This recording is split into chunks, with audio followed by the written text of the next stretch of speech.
Assalamualaikum warahmatullahi wabarakatuh. Selamat datang kembali di channel Zulfikar Efek. Di video kali ini kita akan lanjutkan lagi berkenaan video kita ya tentang AI trading ya, khususnya video kali ini kepada futures market ya.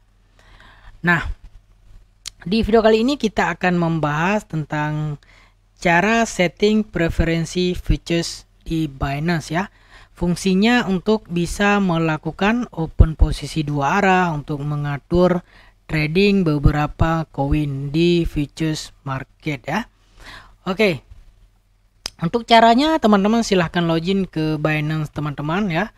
Apabila teman-teman menggunakan Binance, apabila teman-teman sudah login, maka teman-teman klik pada bagian futures market ya yang ada pada Binance-nya. Apabila sudah kita klik, maka dia akan muncul seperti ini. Nah, biasanya jika pertama kali teman-teman klik di bagian futures market ini, dia akan ada tutorial-tutorial tentang risiko, ada tahapan-tahapan. Jadi, teman-teman ikuti aja langkah-langkah yang dijelaskan di sini, itu berkenaan dengan tutorial dan segala macam ya. Apabila sudah mengikuti tutorialnya atau kuisnya, maka dia akan muncul seperti ini ya. Nah, apabila kita ingin mengaktifkan futures atau preferensi tradingnya, kita akan klik pada bagian titik 3 yang ini ya. Kita akan klik di sini, maka setelah kita klik akan ada muncul settingan-settingan yang cukup banyak ya. Dan di sini kita akan berfokus kepada preferensi ya. Kita akan berfokus kepada preferensi. Tujuannya untuk apa? Kita akan merubah mode posisi trading ya. Ini khusus market futures ya, futures market ya. Kita rubah posisi ke mode hedging. Nah, di sini ada penjelasan ya, mode satu arah. Dalam mode satu arah, sebuah simbol hanya mendukung kepemilikan posisi dalam satu arah. Ya, kalau mode hedging, dalam mode hedging ya, sebuah simbol mendukung kepemilikan posisi long dan posisi short secara bersamaan. PNL yang akan belum terrealisasi dapat menutup kerugian antara dua posisinya. Jadi kita akan memilih mode hedging atau mode hedging. Kemudian pada mode aset, kita akan merubah ke mode beberapa aset. Fungsinya apa?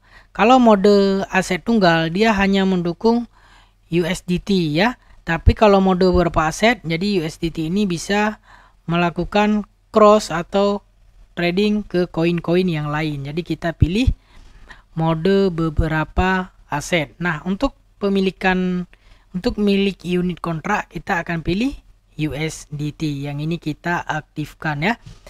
Jika sudah diaktifkan seperti ini, sudah selesai untuk preferensi tradingnya yang kita konekkan dengan AI. Nantinya AI akan membuka bisa posisi long and short karena kita sudah mengaktifkan mode hedging. Kemudian yang kedua, kita sudah mengaktifkan mode beberapa aset. Si AI-nya bisa melakukan trading di beberapa aset. Nah, mungkin ini bahasa Indonesia, jadi bagi teman-teman yang di smartphone-nya atau di PC-nya menggunakan bahasa Inggris, teman-teman juga bisa rubah ya. Untuk merubah bahasa itu di bagian ini ya. Bagian sini diklik ya.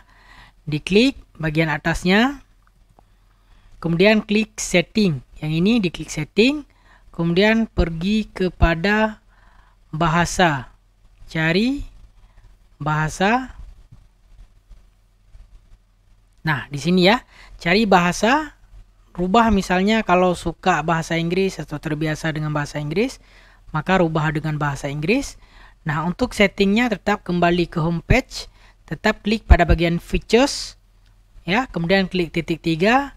Di sini akan muncul preferences dalam bahasa Inggris. Diklik, nah di sini akan muncul mode hedging, multi asset, USDT ya, dan sebagainya. Caranya sama, tinggal dirubah bahasanya saja sesuai dengan keinginan teman-teman. Nah, itu dia cara mengatur atau cara men-setting preferensi di futures market untuk Binance. Semoga bisa dipraktekkan video singkat ini, semoga bermanfaat buat teman-teman. Mohon maaf jika ada kesalahan kesilapan dalam penyampaian. Mimin akhiri. Assalamualaikum warahmatullahi wabarakatuh. Selamat mencoba dan semoga berhasil.